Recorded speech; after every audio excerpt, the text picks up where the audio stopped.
Now, thanks to 90 Mile Wines and Anytime Fitness Glenelg, it's Chewing the Fat with Bevan Jones.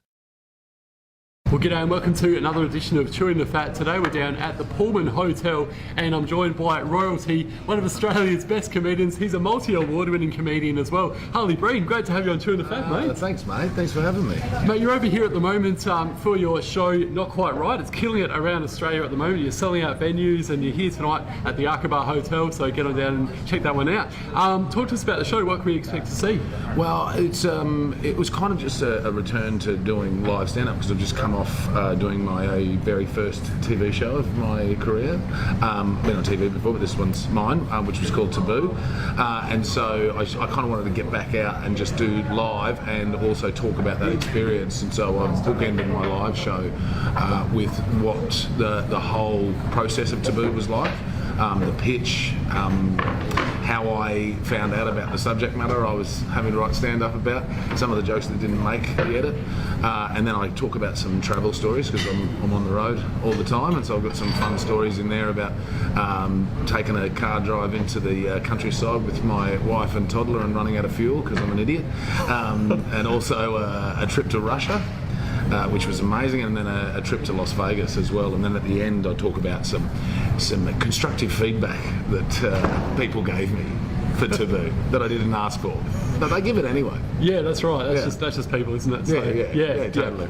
Now, you're a Bundaberg-born lad. You are born in Queensland in Bundaberg, and then you've moved over in recent years to St Kilda in Melbourne. Talk to us through your journey and how the comedy thing all happened. I'll have to give credit to my birth town, Kingaroy, is where I was actually born. And those who know Queensland know that is peak Queensland. It's Joe Bjelke-Peterson country. And then we moved to Bundy. Then I moved to Brisbane, then I moved to Melbourne.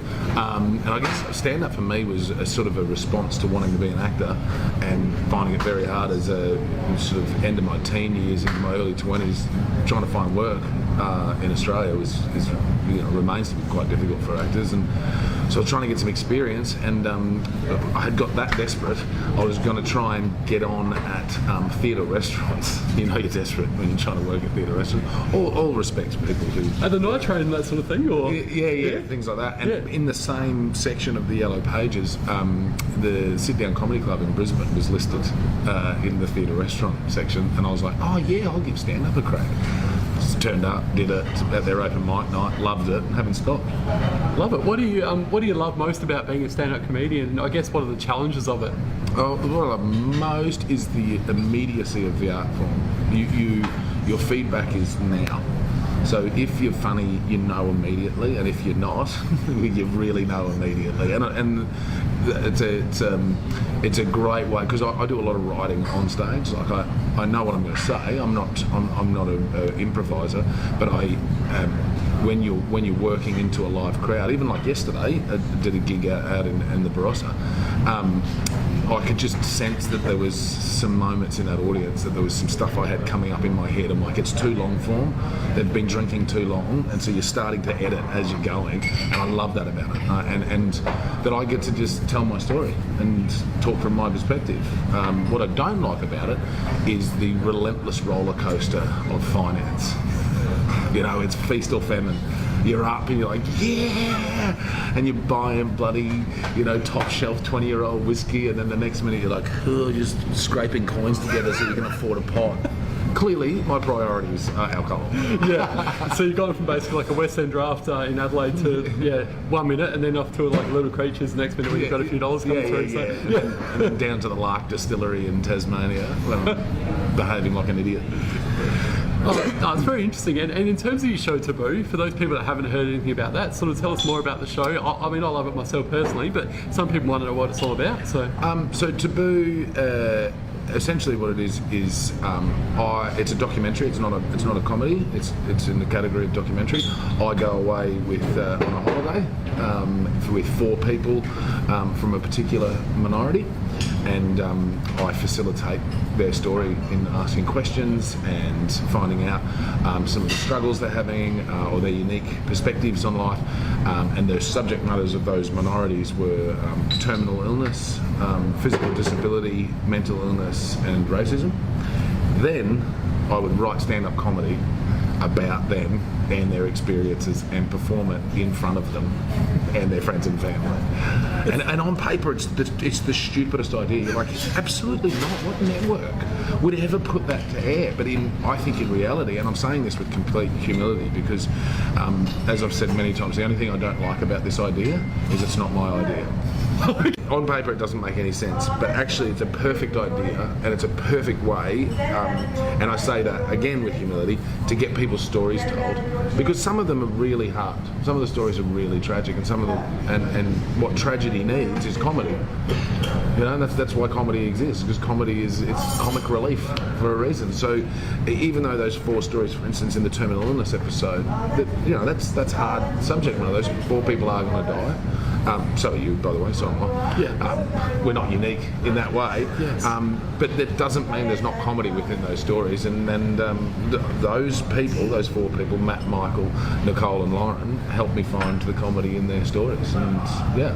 It's quite astounding because, like I said before, I love the show. It's fantastic, and I just couldn't believe how amazing these people are with what they're going through and just the way they reacted to what you're doing, Harley. But was there any challenges with the show as well? Like, did you ever sort of feel like you were, worried about offending these people that are going through such a tough time in life? Or yeah, I wasn't.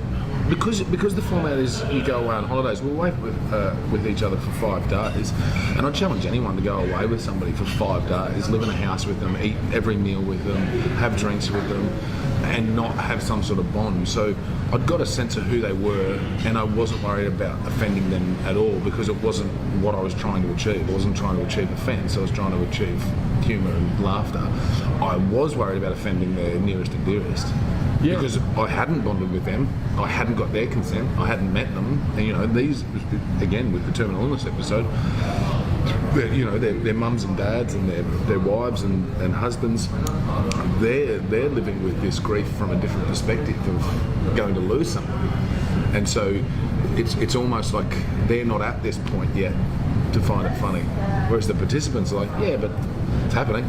Yeah. So let's did you actually get to meet the parents? Yes. As well? Yeah. Most of the families all turned up, and I hand on heart, I don't think I offended anyone. Yeah. From that immediate group. I definitely offended people in the general public, but geez, that's easy. It's so easy to offend people in the general public. Day and age, yeah. And it's never been my focus, but it wouldn't matter what you do. You throw anything out there and you're going to offend somebody, and I'm a particularly blue, a bit left of centre, so I offended them, but I don't think I offended anyone closely connected with the participants, no.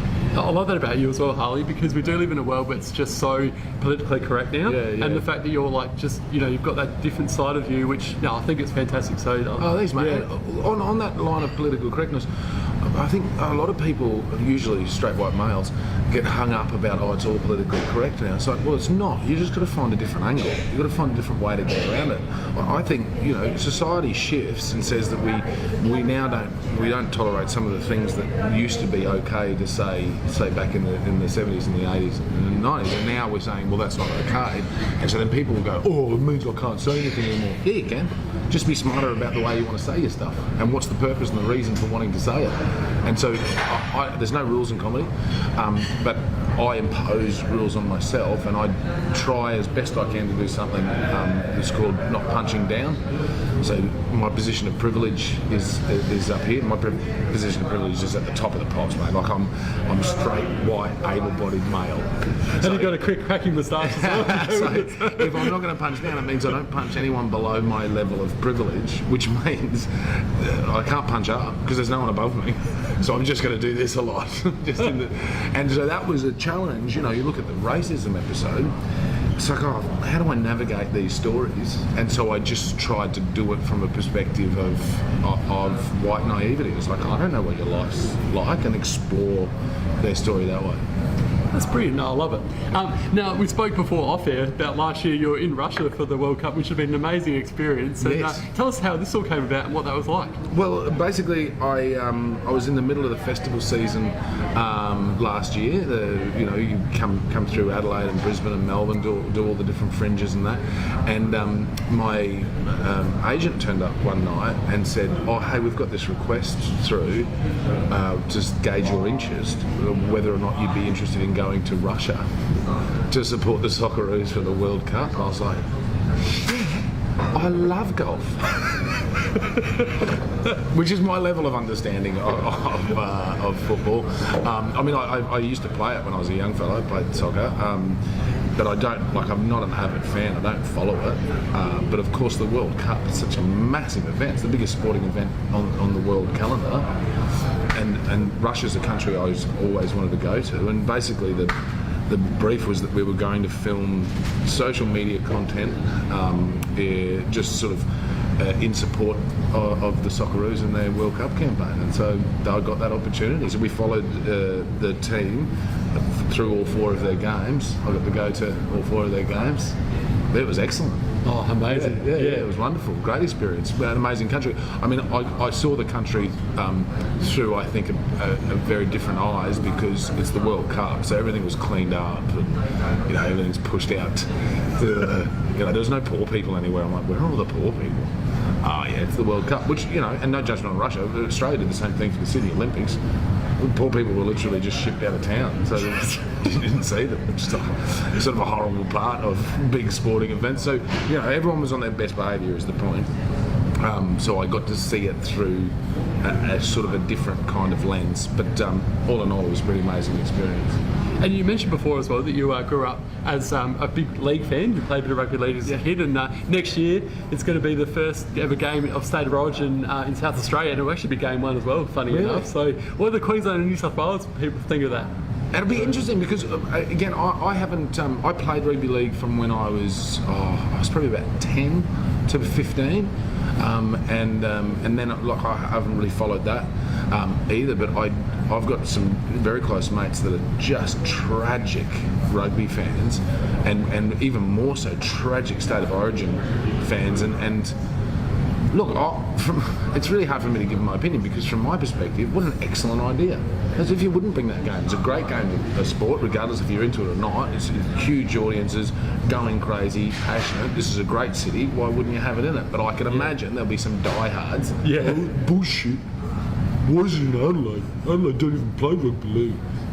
No, I actually like your answer, because they had it in Perth this year, sold out, 60,000 people and stuff, so no doubt Adelaide will get behind it. There'll be 55,000 there. It'll be a great thing. Of course. And you'll get people from Queensland and New South Wales coming over for it anyway. So, of course, and some people for the first time will come to Adelaide and see what an exceptional city it is. 100%, well said. It's a great thing. It's in the top 10. Yes. Just last week got named as in the top 10 most livable cities in the world. No, you've done well, Harley. So, hey mate, it's been an absolute pleasure having you on Chewing the Fat today. All the best with Not Quite Right tonight and going forward as well. And thanks so much for your time. Thanks everyone. See you next time.